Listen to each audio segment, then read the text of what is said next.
directrice adjointe de l'antenne de France 2. Et puis elle a écrit des livres sur Simone Signoret, sur Brigitte Bardot. Et voici celui qu'on attendait, Serge Gainsbourg. Bonjour Emmanuel Guilcher. Bonjour. Alors c'est un petit livre incroyable parce que, alors si on a envie de se balader dans Paris, on peut le faire avec ce livre et on va découvrir qui, un artiste, un poète immense, c'est Serge Gainsbourg. À travers tous les lieux qui ont marqué sa carrière, finalement, c'est Paris. Oui, absolument, parce qu'en fait, ce que vous avez rappelé, c'est que ce que j'adore, c'est les icônes artistiques du XXe siècle qui ont marqué leur époque.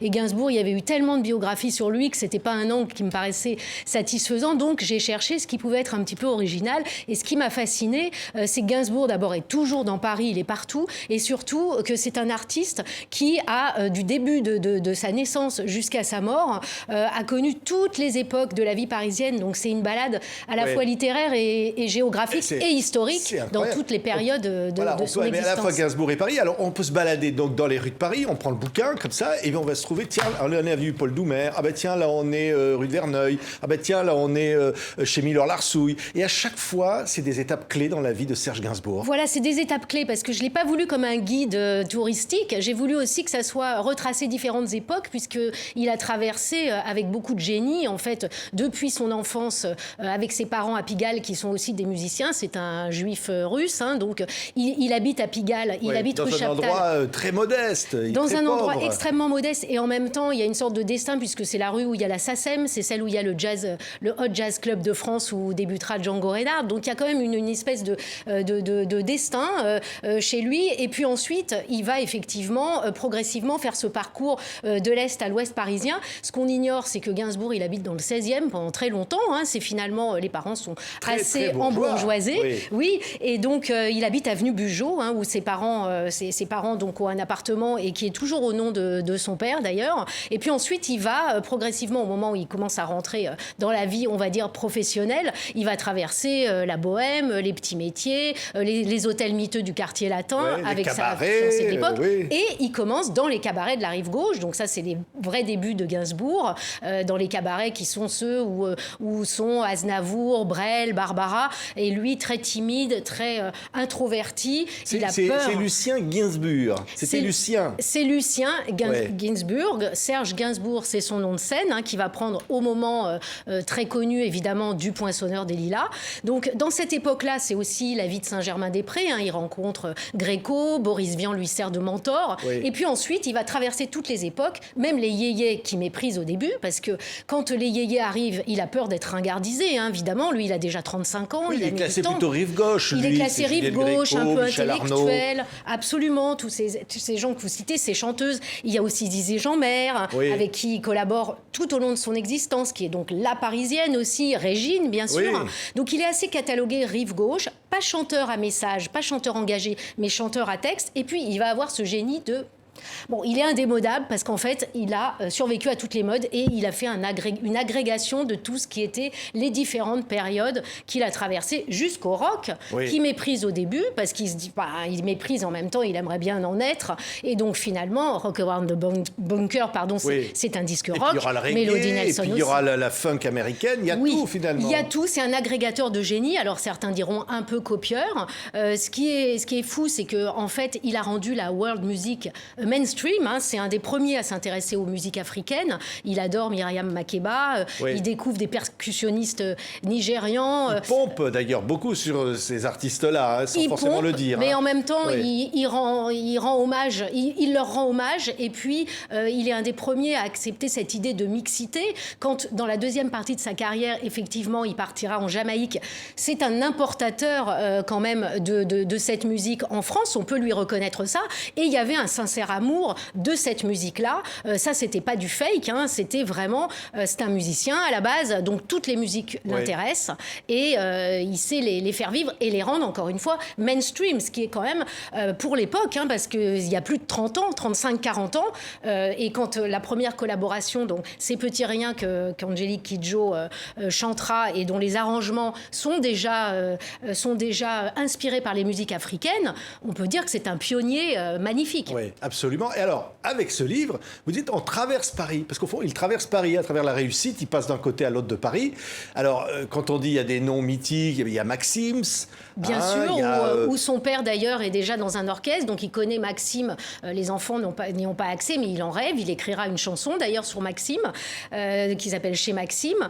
Il traverse bien sûr la rue de Verneuil. On ne peut pas passer à côté de Gainsbourg sans parler de la rue de Verneuil. On voit encore aujourd'hui couverte de dessins de tous ses admirateurs. De dessins, c'est là qu'il vit la plus grande partie de son existence. C'est une maison qu'il va découvrir avec Brigitte Bardot. Et puis finalement, il y vivra pendant 18 ans avec Jane Birkin. Oui. C'est la maison du bonheur, mais c'est aussi une maison musée. C'est une maison... C'est là où il meurt aussi, oui. C'est la maison où il meurt. C'est la maison qui sera sa maison de famille et qui sera aussi la maison où il travaille, où il est inspiré. Et puis il y a les hôtels, parce que Gainsbourg, cette particularité aussi, c'est qu'il aime Paris, il aime la capitale, il déteste les voyages, il déteste la campagne et il adore les grands hôtels. Il aime le glauque, il aime les petits cabarets de Pigalle. Oui. Il continue à aller... Jane Birkin a raconté dans son livre récent qu'elle partait avec lui dans un hôtel miteux, vivre des aventures, puis après il rentrait dans leur hôtel particulier. Absolument. Il adorait séjourner dans les cabarets de Pigalle, chez les transformistes, chez Madame Arthur, qui existe toujours. D'ailleurs, on peut y aller aujourd'hui,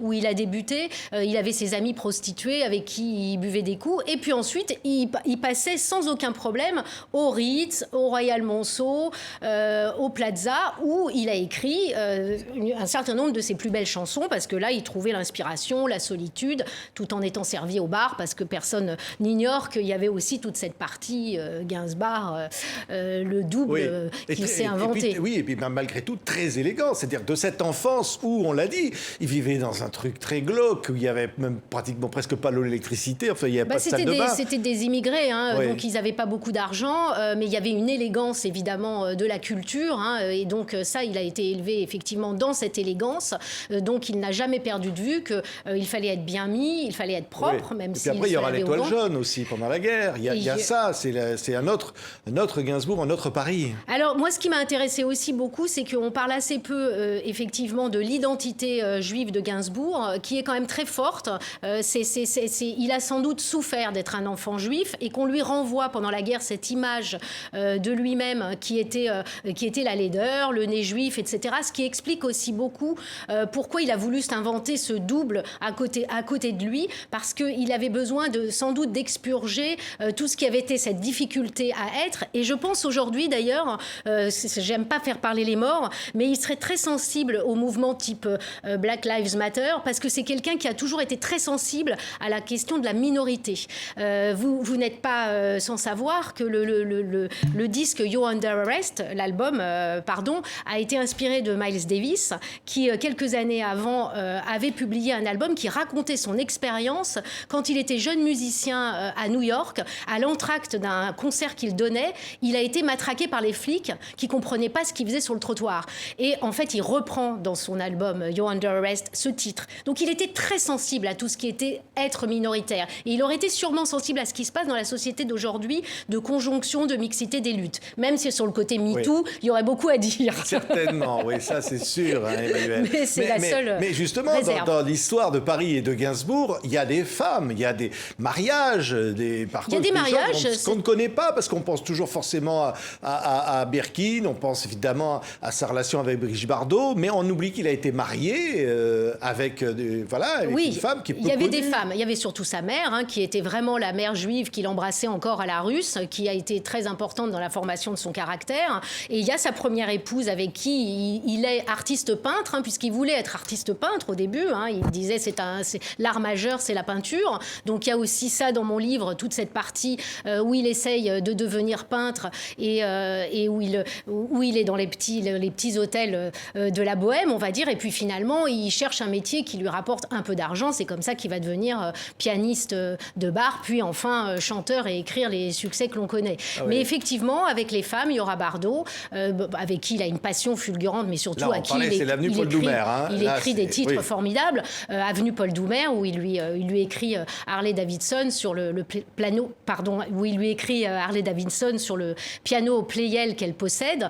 Et puis Bambou aussi, bien sûr, avec qui il terminera sa vie et qu'il essaiera de sortir de la dope. Donc il y avait aussi chez Gainsbourg, c'était un homme amoureux qui aimait sauver les femmes. Ouais, incroyable cette aventure-là dans ce livre. Je disais c'est un petit livre, mais c'est précieux parce que voilà, c'est un récit comme ça d'une traite qui nous raconte quelque chose à la fois poétique, une aventure humaine et une aventure littéraire. Au fond, un artiste absolument incomparable encore aujourd'hui. On comprend mieux finalement qui était Serge Gainsbourg. C'est quelqu'un qui était un touche-à-tout de génie finalement. Alors ce qui est dommage, c'est que les gens de ma génération l'ont découvert à travers ses interventions un peu alcoolisées de fin de règne, on va dire, le Gainsbar.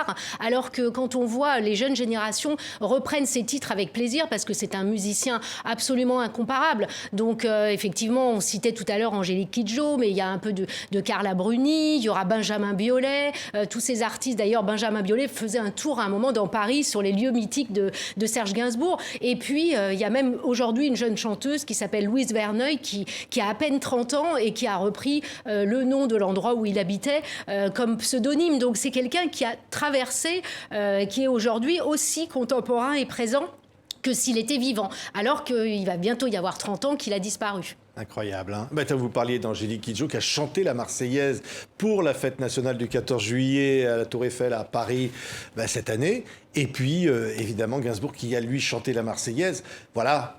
La boucle est bouclée. Hein. La boucle est bouclée, mais je dirais que pour la boucler plus avant, moi, il me semble que pour le 30e anniversaire de sa disparition, peut-être qu'il faut faire un appel aux producteurs. Il y aurait vraiment quelque chose, lui qui était si parisien, mais qui a diffusé son art partout à l'étranger, et notamment en Afrique, il y aurait sûrement un hommage à lui rendre sur la façon dont il a effectivement fait émerger toutes les musiques du monde. Et je suis sûre qu'il y a des tas de chanteurs de par le monde anglo-saxon, et y compris en Afrique, qui adoreraient participer à cet hommage. C'est le pari des artistes dans cette merveilleuse collection Emmanuel Guilcher, le Paris de Gainsbourg aux éditions Alexandrine.